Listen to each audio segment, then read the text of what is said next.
Hey guys, Enigma here, and today we're going to be making peanut butter chocolate ice cream. Nice cream is what it's called. I'll show you guys the screenshot from Instagram where I found the recipe right here. And yeah, I'm really excited about it. I feel like I've done a video like this before where I how to make ice cream at home. And I wanted to do another video because I got really good responses about it. And I think this is part of just like life, you know? Like, find a recipe online, you try to see if you can do it.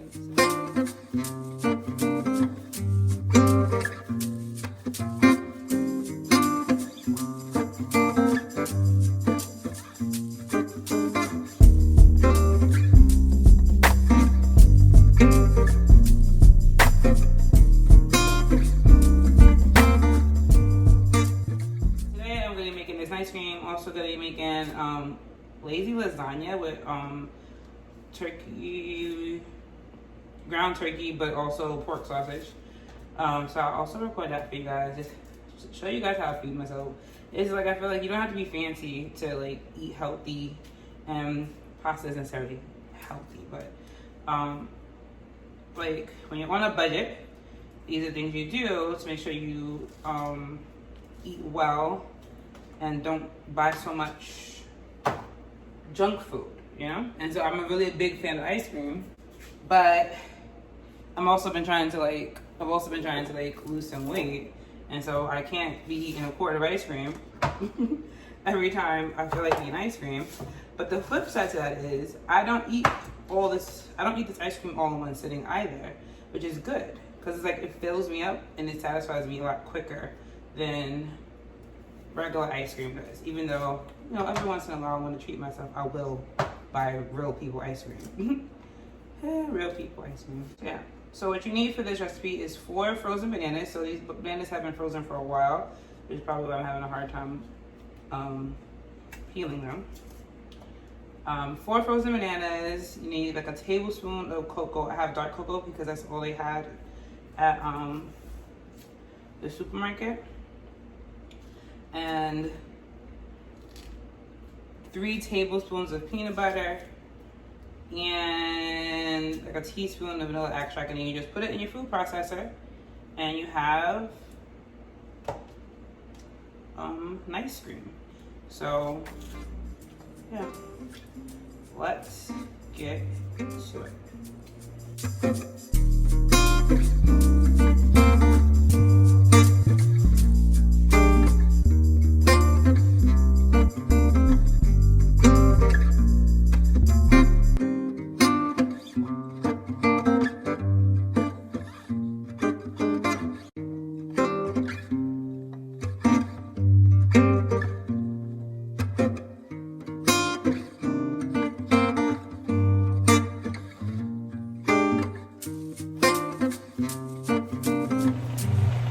Yeah, so it's almost done. It tastes pretty good so far. I was a little bit heavy-handed on the peanut butter, but I don't regret it. I'm already dreading cleaning this out though. It just looks super messy.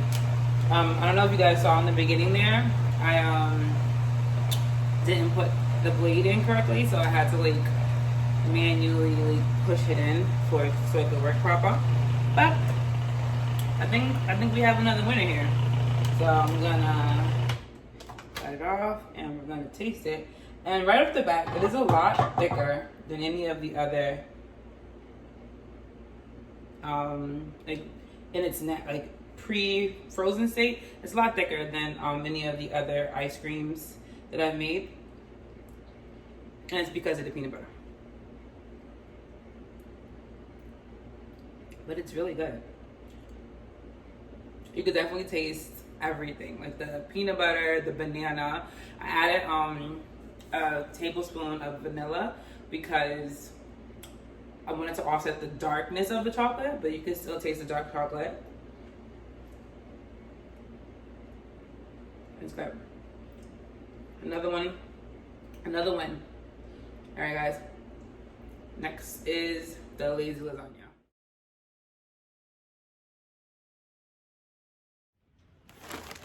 Honestly, ordering samples at this point is like self-care. Like every time I get a package for myself, I'm like, yay, package! Like this is important. I actually have two today. This one, look at this, has a familiar logo on it, but I bet you don't know what it is. So first, let's open this. So the funny story about these samples are, I didn't mean to order them. I put them in my cart and saved it for later. But the way my settings are set up, it automatically shipped after 24 hours. So I'm just grateful that I had the funds in the business account to cover it. And you know what? Obviously I was gonna get it eventually. So it's not all it is not all a loss. So I did something a little bit different, and I designed some skirts. And so we have some of the skirts here. I'm gonna try them on, but we're just gonna take them out the package and see what's up. I'm kind of nervous about it because I've been thinking about adding different types of apparel to the store for a while, and this makes me nervous. So this is the first design. I'm actually gonna put it next to me to show you the design, how it looked on my supplier's website. And then this is how it looks in person, which honestly is pretty spot on. This is a large. The new Highly and Humbly logo is in there. The tag is in there. It tells you to please hand wash it in line dry with love.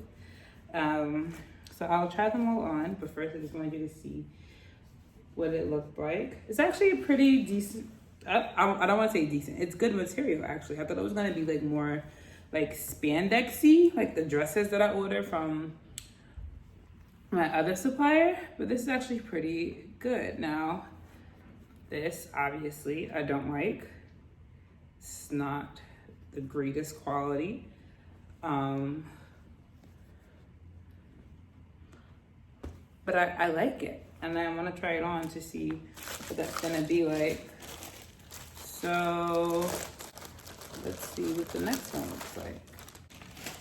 It's the same material. I'm actually very happy with the way they feel. Same material. Now, the thing that I'm a little bit confused about is that I'm pretty sure it is the same design, but this looks different to me, just like in cut and style. This is also an extra large because I wanted to see what the different sizes were. But maybe it's the pattern that makes it look that way. Yeah, because it's the same size. It's the same size. But the pattern just makes it look shorter, I guess. I'm a little bit nervous to see what it's gonna look like on me. Again, here's what it looks like on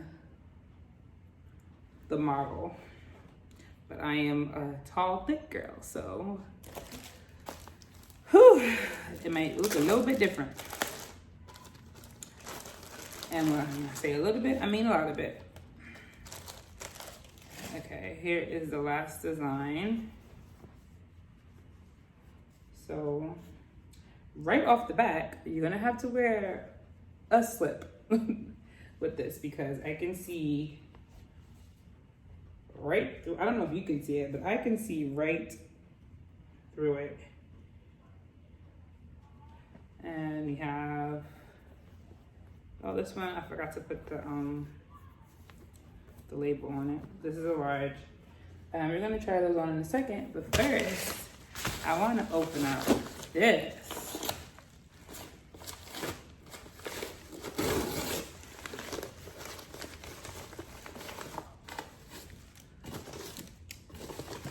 I ordered some samples. They say to be loved by a poet is to live forever. Kinsekuri, the Japanese art of repairing broken pottery, most notably melting together fractured pieces with gold. It is also the philosophy that says a thing is more beautiful for having been broken. This is my book, guys. I self-published a book a few years ago, and this is that. This is that. And I'm doing a giveaway on my Instagram right now, actually. So if you're watching this and you watched it within 24 hours of it being posted, it is not too late to participate in the giveaway. You just have to be following me on my Instagram page, both my Instagram pages, the Highly and Humbly page and the Enigma, the author page. But look at that. That is so cool. And I love it so much. I love it so much. Oh, it looks so good. It's dedicated to my family. I'm just a star in our constellation. This is so exciting. So I'm excited to be able to give these away. I'm only giving away 4.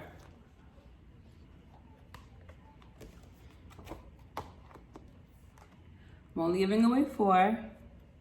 I've already promised one to a friend, but yay! Okay, so let's go try on the skirts.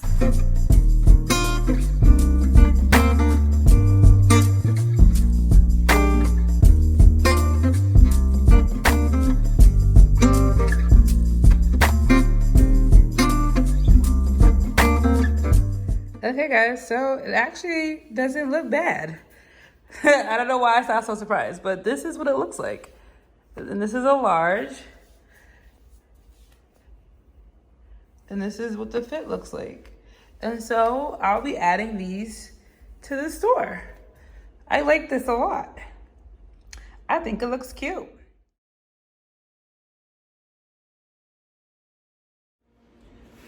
Oh wait, I forgot my knife. Okay guys, so now we're going to make the lazy lasagna. We have ground turkey breast, peppers and onions. I have an Italian sausage here, shells, chopped garlic, and my god sister's staple is what I'm going to season the meat with. I'm also going to chop up some peppers and onions. And that's how we're going to make this. But I'm also going to be talking to you guys a little bit. I just want to check in with you guys about your faith.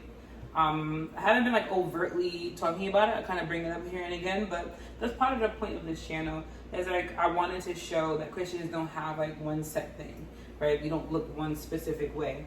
And I think it's so important because I was out for dinner with my sister, and it's really important for us to meet God, to meet people where they are, so that we can introduce them to God. And so a lot of people feel like you gotta bring people to church, and especially now in the pandemic. It's really hard to bring people to church here in the pandemic. And I think that on one hand, people who might not have been going to church before are now tuning into their church, their local church services and things of that nature. But also, like, you don't have that, oh, come to church with me. And I think that it's important for us to kind of talk about that and see like why that was a thing that we were doing to begin with. And so I know that I'm guilty of asking people to come to church because I wasn't entirely sure of how to witness to them. And I knew that if I brought them to church, I wouldn't have to. You know what I mean? So one of the things that you have to realize is that there is a scripture that says that every man has to have an answer for why he believes. And if you can explain to people why you love God or why you serve God or why you're a Christian, if the only knowledge you have about faith and salvation is that you don't want people to go to hell, it's a good place to start, but it's not the whole story. And it's important that you learn what that story is. First in relation to you. Again, and the gospel is relatable, so you have to find out what that means to you and for you in your daily life, and then for others, so that you can be able to explain that to others.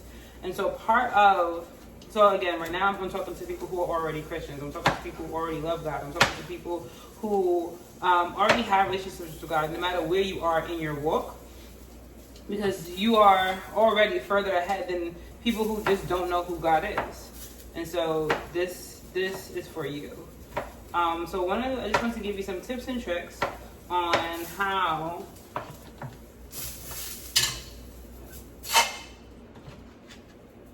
how to be a better witness with your life.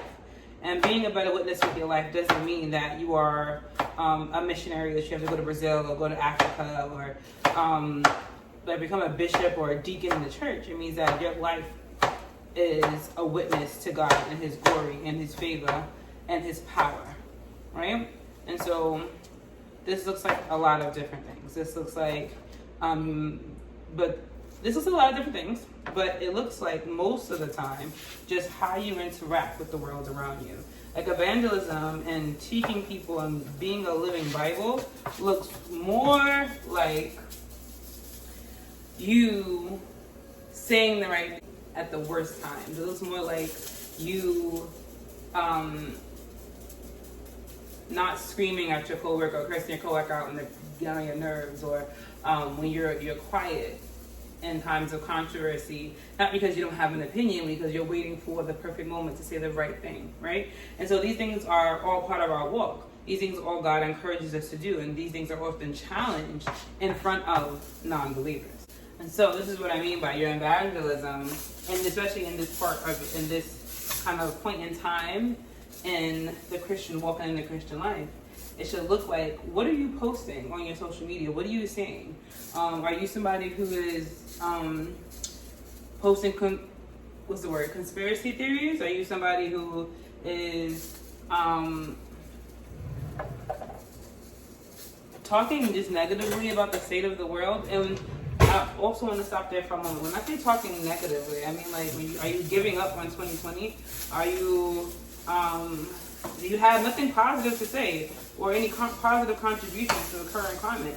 These things are important because as a Christian, you should always have something positive to say. And that's not to mean, and that's not to say that you are not spreading truth, because the truth isn't always happy. It's not always, I'm gonna put it in quotations, good. But the truth is always true. So are you spreading truth or are you spreading lies? Are you spreading things that are helpful or are you spreading things that are hurtful?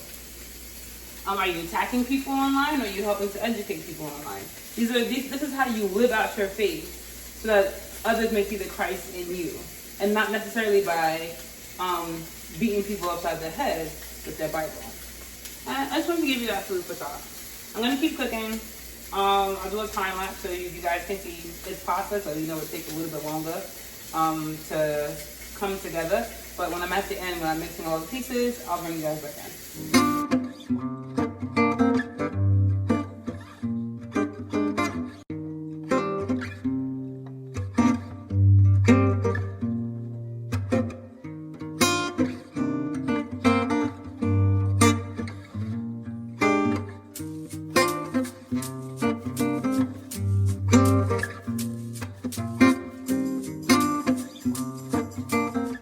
So I've already drained the pasta, and this is the lazy lasagna part. So lasagna, typically you like put it in the pan, you layer it, and that's how you make lasagna. Maybe I'll do a video on lasagna. Ask me though. I won't do it unless you ask. So let me know. But so basically, this has all the components of lasagna, but it's not in a lasagna form. And so this is something we used to do when I was living with my parents, because there were 8 of us. And it makes a lot of food, and there's only one of me, but this means I'll have lunch at work for the next week. So 2 birds, 1 stone. So first we're going to add, this is my ground turkey that came out really good, okay? It came out really good, and if I don't stop myself, I'm just going to eat it straight out the pan. So my meat to my pasta, and my sauce to my pasta, and the last thing that goes in is the cheese, okay? So we're going to add, it's so good. Meat. I'm telling you, I need to grab probably a staple. It's like you really like if you're like me and you don't really have a lot of tricks up your sleeve. Like I tell people my cooking is just me not starving. Like, I know how not to starve. That's how I describe my cooking, like, abilities. There's also after you cook, I know how not to starve. I know how to feed myself. I know how to put a meal together. I won't say I'm like a pro, but I will say that what I do know how to cook, I can cook, okay? Like, ask any of my friends when I do bake a chicken, or make macaroni and cheese, or fried chicken, or make, my friends really like my pasta dishes, so I make chicken Alfredo, chicken Parmesan, like, okay? Because I only know how to cook 5 things. They're the tastiest 5 things you would ever find. I'm just gonna put the whole jar. This is Rinaldi's garden combo.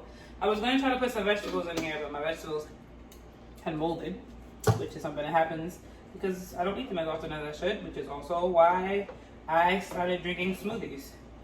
Oh, I realized I haven't made a smoothie for you guys, so maybe I'll make a smoothie for you guys next episode. Because I don't eat enough vegetables. So the way me combating me not eating enough vegetables has been drinking my vegetables. I'll make a yogurt smoothie in the morning that has power greens in it, like a half a cup of power greens, which is like kale, spinach, chard mix, and I drink that in the morning. Honestly, some mornings instead of breakfast. I'm just breaking up the cheese a little bit. Gonna put this whole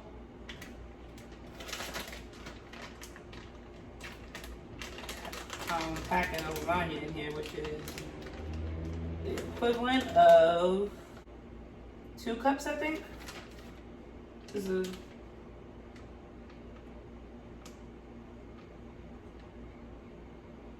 yeah, it's 2 cups. I was trying to do math in my head, guys. A quarter is a quarter cup serving, and it's 8 servings, so it's 2 cups. And so we just mix this all in.